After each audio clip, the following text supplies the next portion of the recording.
தெலுங்கர் முன்னேற்ற கழகத்தின் நிறுவன தலைவர்.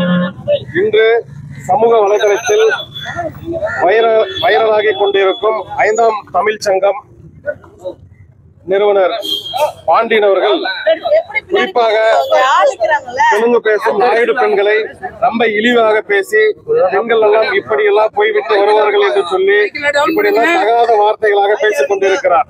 இதை உடனடியாக காவல்துறையிடம் நாங்கள் மனு கொடுத்திருக்கிறோம். டிசி ஆபீஸ் சென்று இன்னைக்கு மனு கொடுக்கிறோம். அவரை உடனடியாக கைது செய்ய வேண்டும் என்பதுதான் எங்களுடைய தெலுங்கர் முன்னேற்ற கழகத்தினுடைய நோக்கம். தெலுங்கர் முன்னேற்ற கழகம் இப்பொழுது தமிழகம் முழுவதும் எல்லா இடங்களிலும் அனைத்து தெலுங்கு பேசக்கூடிய மக்களை அரவணைத்து வருகிறோம். இது இருக்கும் பட்சத்தில் பாண்டியன் அவர்கள் 5ஆம் தமிழ் சங்கம் திருவண்ணாமலையில் பார்த்தால் அவர்கள் மட்டும்தான் தெலுங்கர்கள் மட்டும்தான் ஆதிக்கம் செலுத்துகிறார்கள் என்று தெலுங்கரை குறை சொல்வது, சிறுபான்மை மொழி பேசக்கூடக்கூடியவர்களுக்கு இங்க பாதுகாப்பு இல்லையா, மொழி சிறுபான்மையினருக்கு பாதுகாப்பு இருக்கா இல்லையா, அது எங்களுக்கு உடனடியாக தமிழக அரசு தெரிவிக்க வேண்டும். எங்கேயாவது மொழி பேசினால், நாங்கள் தெலுங்குல பேசினால் இவர்கள் வந்தேரி கூட்டம் என்று சொல்லிக் கொண்டிருக்கிறார்கள். வந்தேரிகள் என்ன, இப்ப ஆதி காலத்திலிருந்தே நாங்கள் பூர்வீகுடியாதான் இங்க இருக்கிறோம். விஜயநகர பேரரசு காலத்திலிருந்து நாங்கள் இங்குதான் இருக்கிறோம். ஆனால் இங்கு தமிழ்நாட்டிற்காக அயராத உழைத்தவர்கள் தெலுங்கு மன்னர்கள். கிட்டத்தட்ட வீரபாண்டிய கட்டபொம்மன், எத்தலப்ப நாக்கில் இருந்து நம்ம ராணி மங்கம்மாள், அது போல நிறைய மன்னர்கள் இங்க தமிழருக்காக மட்டும் தான் வாழ்ந்திருக்கிறோம். ஆனா எப்பொழுதும் தெலுங்குக்காக அவங்க வாழ்ந்ததே இல்லை. தமிழ் மண்ணிற்காக, தமிழ்நாட்டிற்காக தான் வாழ்ந்திருக்கிறோம்.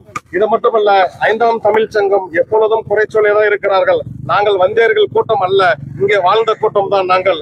அது மட்டும் இல்ல, மங்கரையாய் பிறப்பதற்கு நல்ல மாதவம் செய்திடல் வேண்டும் என்று பெண்மையை போற்றி கவிமை தேசிய விநாயகம் பிள்ளை இந்த தமிழ் மண்ணில் எத்தனை வேதனைகள் பெண்களுக்கு. நீங்கள் அரசியல் செய்யுங்கள், அடித்துக் கொள்ளுங்கள், இல்லை புதிய புதிய பல பிரிவினவாதிகள் உருவாக்குங்கள், அது எங்களுக்கு தேவையில்லை. முதலில் பெண்களை குறிவைத்து செய்யும் தப்பான அரசியலை கைவிடுங்கள். நீங்கள் சாதியை வைத்து பூசலை உண்டாக்கி அதில் குளிர் காயுங்கள். ஏனென்றால் உங்களை எல்லாம் திருத்தவே முடியாது. ஆனால் ஒரு சமூகத்தை பெண்களை ஒட்டுமொத்த இழிவா பேசுவது எப்படி? உங்களுக்கு யார் கொடுத்த தைரியம்? எப்படி உங்களுக்கு வாய்வர சொல்லுங்கள். தெலுங்கர் முன்னேற்ற கழகம் குறிப்பிட்ட சமூகத்திற்காக உருவாக்கியுள்ள தமிழ்நாட்டில் தெலுங்கு மொழி அனைத்து மக்களுக்கான ஒரு அமைப்பாய் திகழ்கிறது.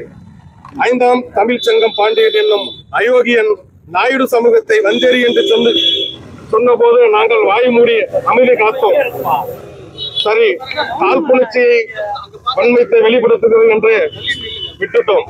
ஆனால் இது குலப்பெண்களை இழிவாக பேசுகிறாயே, இதை ஒருபோதும் எங்களால் ஏற்றுக்கொள்ள முடியாது. அவர்கள் பேசியது அனைத்து விஷயங்களும் ஆதாரங்களும் என்னிடம் இருக்கிறது. குறிப்பாக அறிஞர்கள் மனமல்லும் ஆரிய சாரியர், அதாவது மனிதன் கழிவுகளை அள்ளும் அரசு என்று சொன்னான் முதலில். இப்பொழுது நாயுடு நாயக்கர் என அனைவரையும் நாய்கள் வம்சத்தை சார்ந்தவர்கள் என்று சொல்லுகிறான். ஆனால் இன்று அடிமடியில் கை வைப்பது போல ஒரு குலத்தின் பெண்களை தரம் தாழ்ந்து வார்த்தைகளை பயன்படுத்தி கொச்சைப்படுத்துவது இருக்கிறான். இது மிகவும் ஆபத்தான சூழ்நிலையை உருவாக்கும். மிகவும் ஆபத்தான அரசியல் மக்கள் தான் உருவாக்க வேண்டும். ஒரு பெண் நினைத்தால் இந்த உலகத்தில் என்ன வேண்டுமானாலும் சாதிக்க முடியும் என்று எங்களுக்கு சொல்லிக் கொடுத்த பலத்தை இந்த தமிழ் மண்ணில் இது போன்ற கேடுகெட்ட மனிதர்கள் வாழ்ந்து கொண்டிருப்பதை நினைத்தால் வருத்தமாகவும் வெக்கமாக இருக்கிறது. பெண்களுக்கு ஊக்கத்தொகை வழங்கிய பெண்களை கௌரவிக்கும் தமிழக அரசு இந்த தக்க பதிலை கொடுக்க வேண்டும். காவல்துறை எங்களுக்கு சரியான நீதி வழங்கிட வேண்டும். இது போன்ற சமூக சீர்கேடுகளை களைத்தெறிய வேண்டும். அவர்களுக்கு இந்த திராவிட மாடல் தமிழக அரசு கட்டுக்கோப்பான காவல்துறையும் சரியான பாடம் புகட்ட வேண்டும் என்று உங்களிடம் கேட்டுக்கொள்கிறேன். நன்றி, வணக்கம்.